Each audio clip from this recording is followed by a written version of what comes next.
Okay. ఒకటి రెండు చోట్ల ఇక్కడైతే మతాన్ని బాగా ప్రేరేపించి ఎంఐఎంని వాడుకొని ఎంఐఎం స్పీచ్లు వాడుకొని ఏదైతే బాగా ప్రొవోక్ చేసినారో కొంత నిజామాబాద్ కరీంనగర్ లో కొంత బీజేపీకి సానుకూలం ఉంది తప్ప ఎక్కడ కూడా ఆ పరిస్థితి లేదు. ఇక్కడ కొన్ని సీట్లు వచ్చే అవకాశం వరకు ఉంది.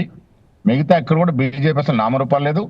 టీఆర్ఎస్ కూడా వారు చెప్పుకున్నంతగా ఎంత కొండంత కొట్టని చెప్తున్నారు. వ్యతిరేకత ఎక్కడుందని వ్యతిరేకత?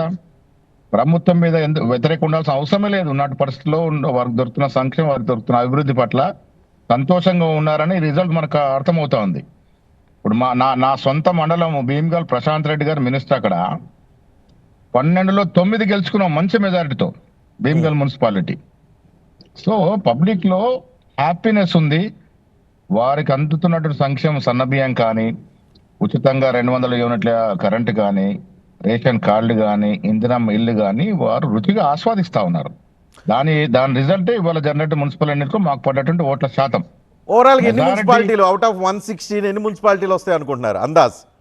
మాకు 80-85 తగ్గకుండా వస్తాయండి. నేను ఇవాళ 80-85 చెప్తా ఉన్నా మీ టీవీ9 ముఖంగా 80 to 85 మున్సిపాలిటీస్ మినిమం వస్తాయి. ఓకే. ఇంకా పెరిగిన ఆశ్చర్యమేం లేదు. ఓకే.